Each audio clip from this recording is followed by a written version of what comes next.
Halo pemirsa, berjumpa kembali dengan saya Elsa Azarita, tentunya di program yang kita tunggu-tunggu, yaitu Special Interview bersama dengan eksekutif kita, salah satu tokoh eksekutif BUMN yang luar biasa. Beliau juga seorang ekonom hebat nih di Indonesia. Langsung saja saya sambut, ini dia Pak Fauzi Ihsan. Assalamualaikum Pak, selamat siang Pak Fauzi. Apa kabar Pak? Baik, terima kasih. Baik, luar biasa ya Pak ya, tetap semangat pagi ya Pak ya. Semangat pagi. Oke deh. Oke Pak, kita langsung saja nih Pak melihat berbagai isu-isu global ya Pak ya berkaitan dengan ekonomi. Tentu banyak sekali ancaman ataupun tantangan ya dan peluang tentunya di bisnis 2023 ke depan. Namun sedikit Pak, saya ingin penasaran nih Pak, dari kacamata Bapak nih sebagai seorang ekonom mungkin ya, beliau juga seorang komisaris utama dari IFG ya, Indonesia Financial Group. Bagaimana Bapak melihat outlook ataupun ekonomi, pertumbuhan ekonomi di 2023 ini Pak? Memang banyak analis yang mengkhawatirkan ekonomi dunia tahun 2023 ini akan mengalami resesi. Tapi saya melihatnya bahwa kalaupun ada perlambatan ekonomi tahun ini, tidak akan seburuk di tahun 2020. Kalau kita melihat tahun 2020, ekonomi dunia itu kontraksi kira-kira 3% ya, karena krisis COVID. Ya. Karena krisis COVID, karena lockdown, sehingga efektivitas dari kebijakan stimulus fiskal dan moneter itu tidak terrealisasi. Ya, karena kebijakan ekonomi itu hanya bisa efektif jika masyarakat itu berinteraksi. Dengan adanya lockdown tidak ada interaksi, sehingga otomatis stimulus ekonomi tidak berjalan sesuai dengan harapan. Makanya ekonomi dunia pada saat itu tahun 2020 kontraksi 3%. Nah, pasca 2020, pasca COVID, memang ekonomi dunia mulai recover. Ya. Tahun 2022 kira-kira tumbuh 2,5-3%. Ya. Namun tahun ini ya diperkirakan akan melambat ke kisaran 2% karena beberapa hal. Yang pertama adalah perang di Ukraina. Okay. Dengan adanya perang di Ukraina, di mana pasokan energi dari Ukraina ke Eropa itu terputus. Ya. Lalu ada embargo ekonomi terhadap Rusia, embargo ekonomi dari Rusia terhadap Ukraina, dan memicu inflasi global karena naiknya harga komoditas ya.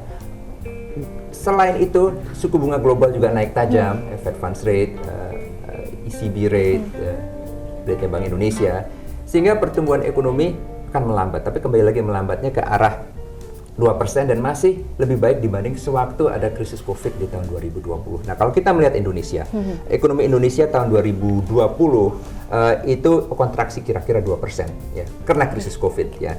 Namun tahun 2022 tumbuh di kisaran 5%, dan itu adalah pertumbuhan terpesat kedua tertinggi di G20 setelah India.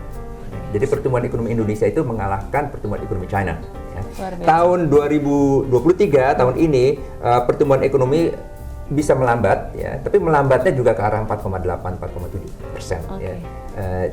Jauh lebih baik dibanding pertumbuhan ekonomi global. Jadi memang ada perlambatan, tetapi kalau kita melihat sejarah, kalau kita melihat di dunia ini, ya, pertumbuhan ekonomi Indonesia itu masih bagus.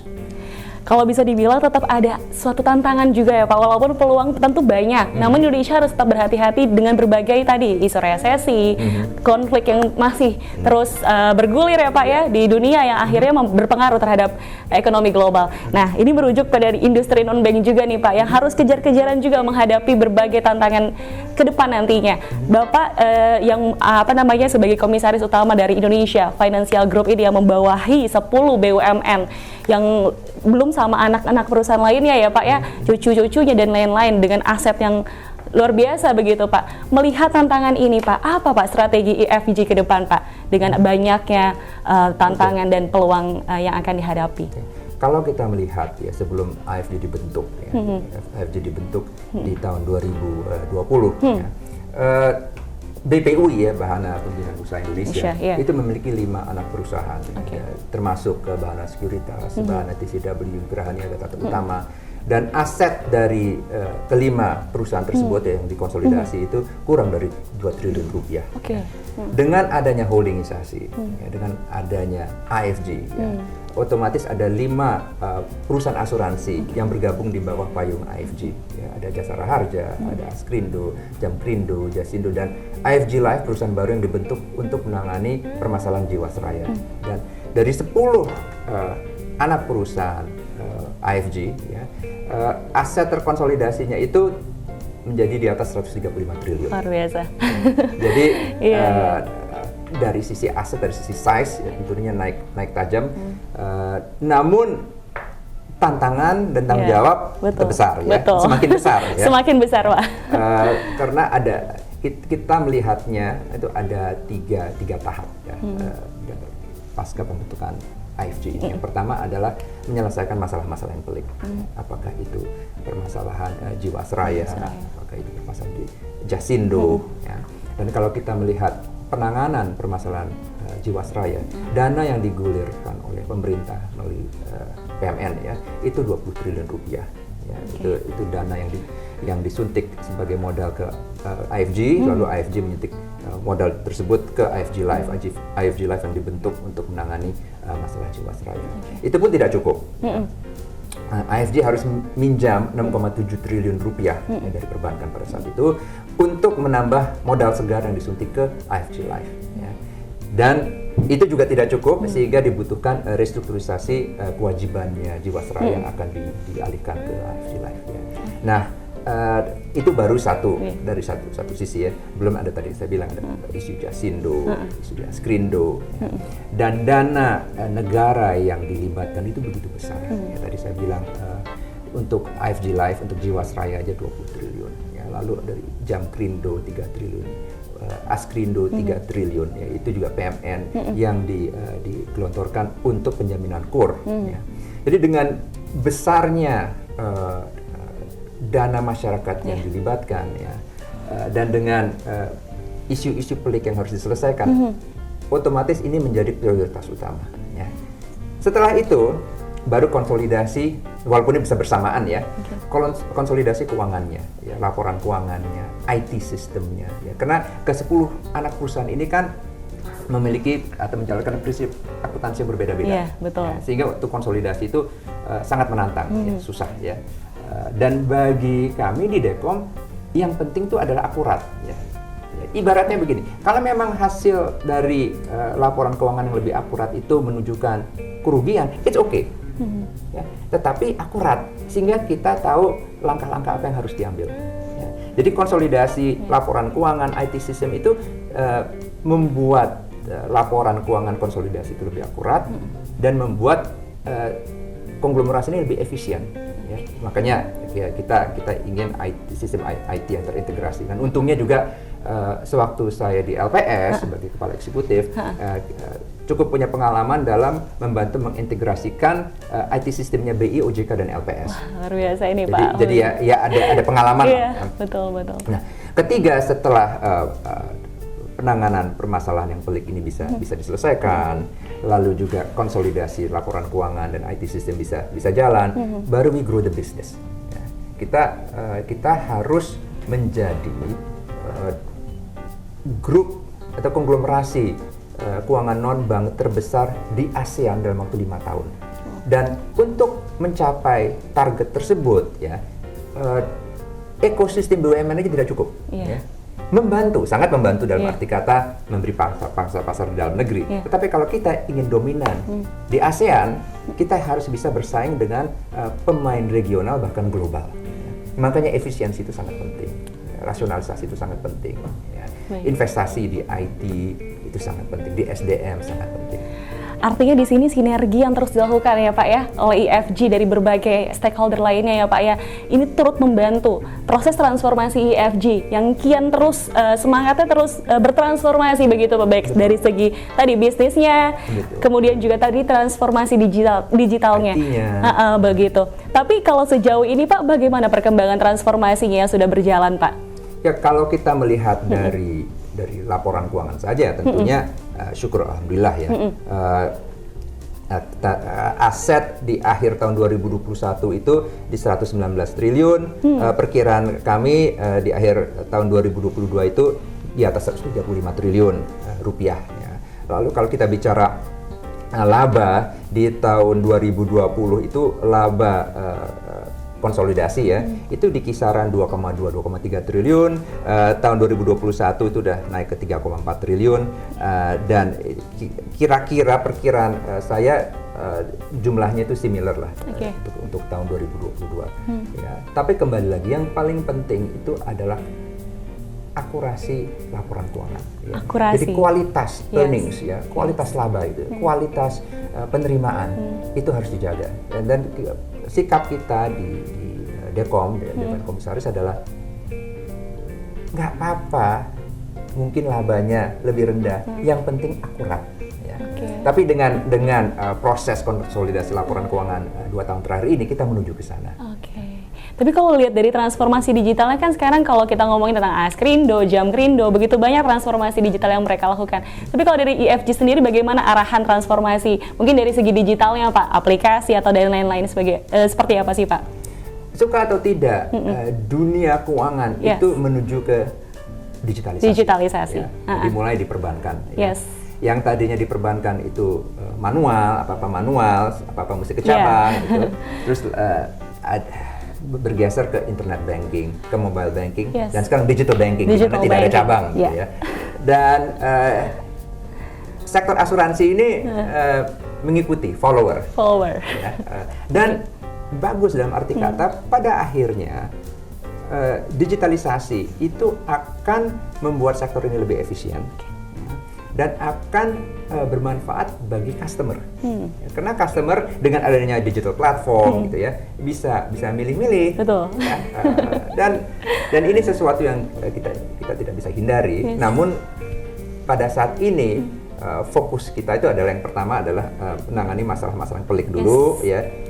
Transformasi digital tentu jalan, tetapi yang masalah di depan mata dulu yang kita selesaikan. Pembenahan begitu ya Pak ya. Pembenahan yang terus dilakukan, konsolidasi, sinergi yang terus Bapak bangun terus untuk kita bangun bersama-sama, IFG bangun bersama-sama. Karena ini semangatnya luar biasa ya untuk tadi pembenahan dari Jiwasraya, ke IFG Live, kemudian tadi Jasindo dan berbagai permasalahan pelik yang sebelumnya dihadapi, dan saat ini IFG terus semangat berkolaborasi, bersinergi untuk membenahi hal-hal tersebut. Begitu luar biasa Pak. Luar biasa sekali Pak Fauzi. Ini amanah ya, karena juga kalau kita melihat sektor keuangan Indonesia, sektor asuransi itu belum pernah mengalami krisis.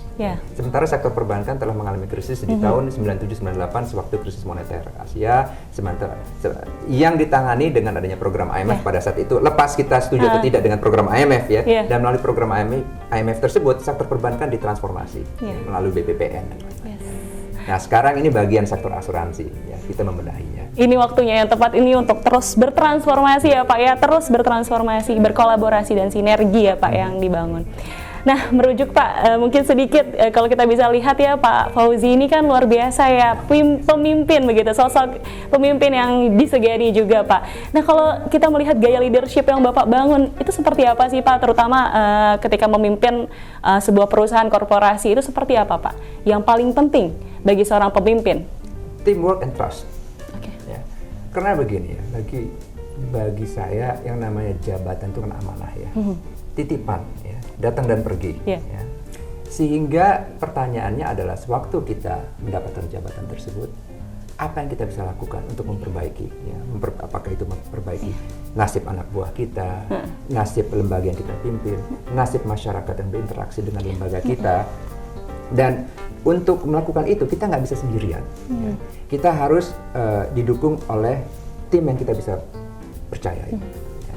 Dan kalau kita sudah bisa membangun hubungan kepercayaan antara Dekom dengan direksi, antara komisaris utama dengan direktur utama, ya, dan kita juga bisa memberi ruang bagi teman-teman yang di bawah direksi ya, sehingga mereka bisa mengekspresikan ide-idenya ya, tanpa di-cut ya, dan kita bisa mengakomodasi. Maka lembaga tersebut, korporasi tersebut menjadi satu kesatuan yang sangat kuat. Ya. Everybody has a role. Ya, dan tidak bisa dibilang peran Komo dan peran Dirut yang paling penting, tidak, karena Komo atau Dirut nggak bisa kerja sendirian. Harus bekerja dalam satu teamwork ya, dan dalam tim ya, namanya juga manusia, kita harus saling mengapresiasi ya. Dan kalau misalnya ada kesalahan, kita harus memanage bagaimana mengkomunikasikan kesalahan anak buah dengan baik ya, nggak bisa di depan orang-orang, marahin di depan orang-orang, itu kan mempermalukan jadi ada hal-hal yang kita harus leadership skill ini kan pengalaman saya, peran empati itu penting. Peran empati penting. Ya, karena kita tidak bisa memaksa teman-teman untuk kerja. Kita juga mesti tahu mereka punya kehidupan. Betul. Punya kehidupan pribadi, punya keluarga. Ya. Jadi mungkin 70% waktu mereka itu is ours. Yes. Tapi yang 30% itu waktunya keluarganya gitu ya. Betul, Pak. Dan hal-hal seperti itu yang kecil-kecil ya, it matters. Ya. Mengapresiasi, berterima kasih, melihat orang dari kekuatannya bukan kelemahannya. Ya. Semua orang pasti punya kelemahan. Yes. Saya punya kelemahan ya. Tetapi kalau kita bisa bekerja sama, maka kelemahan-kelemahan tersebut bisa tertutup dengan kekuatan-kekuatan kita. Ada bahasa Inggrisnya, the sum is bigger than the parts. Luar biasa sekali Pak Fauzi. Intinya adalah bagaimana teamwork tadi yang dibangun, kemudian trust, percaya. Kemudian tentunya pasti work-life balance ya Pak. Dari agar karyawan juga happy gitu kan ya Pak, merasa terapresiasi begitu. Kan saya juga pernah jadi pegawai. Iya. Ya luar biasa, ini adalah gaya leadership yang patut juga dicontoh untuk seluruh pimpinan di Indonesia begitu ya. Nah kemudian ya, Pak. Contoh sebagian lah. Kan semua lembaga dan korporasi punya karakter beda-beda. Pasti beda karakter. Namun tadi poin-poinnya seperti teamwork dan juga trust bisa diimplementasikan begitu ya Pak ya. Oke Pak, tadi sudah berkaitan dengan personality Bapak nih atau jiwa leadership Pak Fauzi gitu ya. Nah mungkin Pak terakhir kita membahas kembali ya Pak ya, melihat tadi berbagai tadi strategi yang Bapak sampaikan dari IFG. Harapannya seperti apa sih Pak ke depannya untuk IFG gitu Pak di 2023 dan seterusnya? Pertama, tidak ada opsi gagal. Karena dana masyarakat, dana negara yang telah terpakai itu besar sekali. Ya. Jadi harus sukses. Ya. Tapi suksesnya tidak aja sukses di dalam negeri. Ya. Aspirasi kita sukses setidaknya di ASEAN, di Asia Tenggara. Dan artinya kita tidak saja harus menyelesaikan masalah-masalah, tetapi juga harus bisa membangun bisnis IFG menjadi suatu bisnis yang kompetitif. Kompetitif tidak saja di dalam negeri, tapi juga di level regional, bahkan insya Allah level global. Amin. Semoga seluruh harapan itu bisa tercapai Pak. Mungkin Pak quote sih Pak buat seluruh praktisi, akademisi yang menyaksikan special interview kita kali ini, mungkin ada pesan-pesan Pak menghadapi berbagai tantangan ke depan begitu Pak. Mungkin bisa disampaikan pesan-pesan ini Pak untuk masyarakat. Jangan takut untuk gagal, ya. Karena dengan kegagalan kita dituntut untuk bangkit kembali, ya. Dan mungkin akan jatuh lagi, kita bangkit lagi. Pada akhirnya yang menang itu adalah perseverance, ya. Keuletan, ketangguhan, ya. Ini adalah maraton, ya. Jadi jangan cepat putus asa, ya. Kita harus punya rasa percaya diri bahwa kita bisa melaksanakan tugas-tugas ini walaupun beratnya, ya. Kita harus terus belajar, ya. Kita membantu orang, ya, itu patut menurut saya, karena kita semua bisa ada di posisi kita karena dulunya dibantu banyak orang pula. Ya, just remember that, ya, bantu orang yang hidupnya lebih susah dari kita.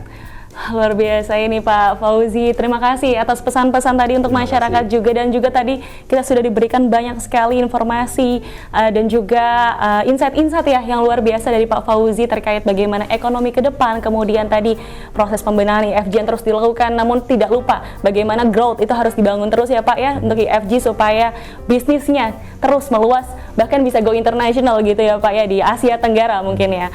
Baik, terima kasih banyak Pak Fauzi atas waktu dan kesempatannya. Terima kasih kami dari Bisnis Indonesia. Semoga apa yang tadi disampaikan juga bisa menjadi inspirasi untuk seluruh masyarakat yang menyaksikan ya. Terima kasih sekali lagi Pak.